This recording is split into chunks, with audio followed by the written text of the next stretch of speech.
Perkenalkan, nama saya Fatur Rahman dengan NIM 234401110. Di sini saya akan menjelaskan bagian register, login, dan bagian admin mahasiswa, dan bagian admin untuk bagian dosen.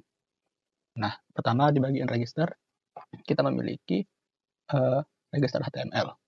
Di sini pertama ada out controller.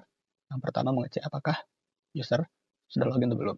Bila belum, maka akan ke register yang akan mengambil registration form, yaitu dari DTO di sini, registration formnya.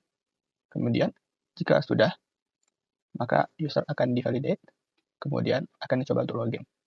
Nah, di sini ada bagian untuk loginnya. Jika user berhasil login, maka akan diberikan custom success handler, lalu akan diberikan jika role-nya admin, maka diarahkan ke admin beranda. Jika role dosen, akan diarahkan ke dosen dashboard beranda. Jika role mahasiswa, akan diarahkan ke dashboard mahasiswa beranda. Kemudian, ini semua menggunakan custom user detail. Kemudian, kita masuk ke bagian, saya juga lupa, ini adalah login HTML-nya. Kemudian, kita masuk kepada admin daftar dosen.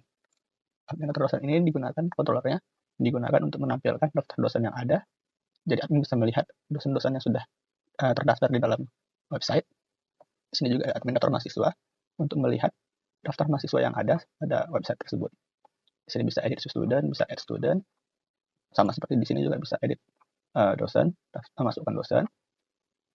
Kita lihat sekarang, ini adalah pertama tampilan untuk daftarnya, untuk register. Ini untuk loginnya. Kita masuk sebagai admin.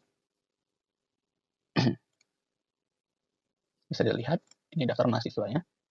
Bisa melihat daftar mahasiswa dan menambah mahasiswa. Dan daftar dosen untuk melihat dosen yang sudah ada dan menambah dosen. Sekian dari saya, terima kasih. Perkenalkan, nama saya Susan Jong dengan NIM 231401014. Pada hari ini saya ingin mempresentasikan mengenai dashboard mahasiswa. Jadi di bagian ini ada di folder repository, di file mahasiswa repository. Nah, jadi di bagian ini tuh ada import. Nah, import itu yang pertama dia untuk import entitas mahasiswa yang di baris pertama, yang di baris kedua itu adalah import GPI repository itu untuk operasi database, yang ketiga import add repository itu untuk annotation, dan yang keempat itu ada baris import optional, artinya itu untuk handling null values. Selanjutnya di bagian interface-nya ini, di bagian interface-nya itu ada add repository. Jadi add repository itu berfungsi untuk menandai sebagai komponen repository Spring. Extends JPA repository mahasiswa long. Nah, itu artinya mewarisi semua metode core standar seperti save, find, delete, dan lain sebagainya. Dan mahasiswa itu, yang di bagian ini, mahasiswa long, itu artinya mahasiswa itu tipe entitas yang dikelola, dan long itu tipe data primary key. Selanjutnya di bagian sini ada opsional mahasiswa. Find by name itu artinya berfungsi untuk mencari mahasiswa berdasarkan NIM, dan dia akan mereturn opsional mahasiswa, yang artinya itu bisa berisi data mahasiswa atau kosong, dan kegunaannya untuk melakukan login, pencarian, validasi mahasiswa. Di sini ada lagi dia boolean access by name, string name, artinya itu untuk berfungsi mengecek apakah NIM-nya itu sudah ada di dalam database, dan dia akan mereturn true jika NIM-nya ada, dan jika tidak ada dia akan mereturn false. Kegunaannya itu untuk validasi duplikasi saat registrasi mahasiswa baru. Jadi kegunaannya itu untuk meregistrasi mahasiswa, login sistem, pencarian data mahasiswa, dan operasi cron. Selanjutnya, kalau kita cek lagi di file service, di folder service, maaf, di sini ada file mahasiswa service. Kode ini adalah service layer di dalam Springboard yang berisikan logika bisnis untuk mengelola data mahasiswa. Jadi di bagian annotation dan konfigurasinya itu seperti yang ini, service, transaksional, dan public class mahasiswa service itu add service artinya untuk menandai sebagai komponen service Spring. Dan add transaksional itu adalah semua metode di dalam kelas ini akan dijalankan dalam transaksi database. Dan di sini ada dependency injection-nya, yaitu auto wire. Nah, di situ dia untuk mahasiswa repository untuk akses data mahasiswa, dan untuk password encoder itu dia untuk mengekskripsi password keamanan. Jadi metode-metode service-nya di sini itu ada find all. Nah, find all itu di sini. Nah, di baris ini find all mahasiswa berfungsinya untuk mengambil semua data mahasiswa dan kegunaannya untuk halaman daftar mahasiswa, laporan. Terus di bagian kedua itu ada find by ID. Maksudnya itu berfungsi sebagai mencari mahasiswa berdasarkan ID dan kegunaannya itu untuk detail mahasiswa, edit data. Yang ketiga itu ada find by name, berfungsi sebagai mencari mahasiswa berdasarkan NIM dan kegunaannya untuk login verifikasi pencarian. Yang keempat itu dia ada save. Nah, di sini itu berfungsi sebagai logika logika sebelum menyimpan password dienkripsi terlebih dahulu. Keamanannya itu password tidak disimpan dalam bentuk plain text. Dan ini bersifat fleksibel karena bisa untuk create mahasiswa baru atau update yang sudah ada. Selanjutnya, di bagian delete by ID. Nah, di sini itu ada public void delete by ID, berfungsi untuk menghapus mahasiswa berdasarkan ID. Selanjutnya di bagian yang terakhir ini ada access by name. Nah, kegunaannya itu untuk validasi apakah NIM-nya itu sudah terdaftar atau belum. Kegunaannya untuk mencegah duplikasi pada saat registrasi. Sekian penjelasan mengenai dashboard mahasiswa, selanjutnya akan dijelaskan oleh teman saya. Selamat pagi, siang, sore, dan malam, Pak. Perkenalkan, nama saya Ferarin dengan NIM 231401095. Hari ini saya akan mempresentasikan pada bagian dosen. Selanjutnya saya akan menjelaskan kode dari entity dosen. Jadi, kelas dosen adalah entitas dalam aplikasi yang merepresentasikan data dosen dan merupakan turunan dari kelas user. Kelas ini dipetakan ke tabel dosen di database dan menyimpan informasi seperti NIDN, fakultas, departemen, serta spesialisasi. Dosen juga memiliki relasi one-to-many dengan entitas kelas, yang menunjukkan bahwa satu dosen bisa mengajar banyak kelas. Selanjutnya, saya akan menjelaskan tentang dosen repository. Jadi, dosen repository adalah interface yang memperluas JPA repository, sehingga otomatis memiliki fungsi bawaan seperti save, find all, find by ID, dan delete. Selain itu, kode ini juga mendefinisikan metode tambahan seperti find by NIDN untuk mencari dosen berdasarkan NIDN, find by name mencari dosen berdasarkan nama, serta access by NIDN untuk mengecek apakah NIDN tertentu sudah ada di database. Selanjutnya, saya akan menjelaskan kelas dosen service. Kelas dosen service merupakan komponen service dalam aplikasi Spring Boot yang menangani logika bisnis terkait entitas dosen. Kelas ini menggunakan dosen repository untuk berinteraksi dengan database dan password encoder untuk mengekripsi password sebelum disimpan. Beberapa fungsi yang disediakan antara lain mengambil semua dosen, mencari dosen berdasarkan ID atau NIDN ternama, menyimpan data dosen dengan enkripsi password, menghapus dosen berdasarkan ID, serta memeriksa apakah NIDN sudah terdaftar. Berikut adalah tampilan profil dosen. Di sini, dosen bisa mengganti password serta mengisi data diri. Ada tombol simpan untuk menyimpan data yang sudah diisi, serta logout untuk keluar dari akun. Selanjutnya adalah tampilan beranda dosen. Di sini ada data pribadi dosen, serta ada juga daftar kelas yang sudah terdaftar oleh dosen. Selanjutnya, ada tampilan daftar kelas dosen, di mana di sini terdapat filter data berdasarkan kode mata kuliah, kelas, serta ruangan. Lalu di sini terdapat daftar seluruh kelas yang tersedia, di mana dosen bisa daftar. Jika ingin mendaftar pada sebuah kelas, dosen bisa klik button daftar, lalu klik ya. Selanjutnya adalah tampilan kelas terdaftar dosen. Di sini dosen bisa melihat kelas apa saja yang diampu. Lalu di sini ada juga aksi batal mengajar. Jika seorang dosen ingin batal mengajar, bisa klik button ini, lalu klik ya batal mengajar. Jika seorang dosen sudah berhenti mengajar sebuah kelas, maka pada daftar kelas, jika dosen batal mengajar sebuah kelas, maka kelasnya akan tersedia untuk dosen lain untuk daftar. Selanjutnya, saya akan menjelaskan bagian dosen dashboard controller. Di sini, pada dosen dashboard beranda, fitur utamanya adalah untuk menampilkan informasi dosen dan kelas yang diajar, serta menghitung total mahasiswa di semua kelas yang diajar. Selanjutnya adalah dosen dashboard daftar kelas, di mana fitur utamanya adalah menampilkan daftar kelas yang belum memiliki dosen pengajar. Lalu ada juga fitur filter berdasarkan kode mata kuliah, nama mata kuliah, kelas, dan ruangan. Lalu, dosen juga dapat mendaftar untuk mengajar kelas tertentu, serta validasi untuk memastikan kelas belum memiliki dosen. Selanjutnya ada dosen dan sebuah kelas terdaftar. Di sini fitur utamanya adalah untuk menampilkan kelas-kelas yang sedang diajar oleh dosen,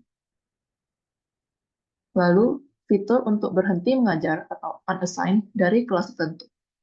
Selanjutnya ada dosen dan sebuah profile, di mana fitur utamanya adalah untuk menampilkan dan mengedit informasi profil dosen.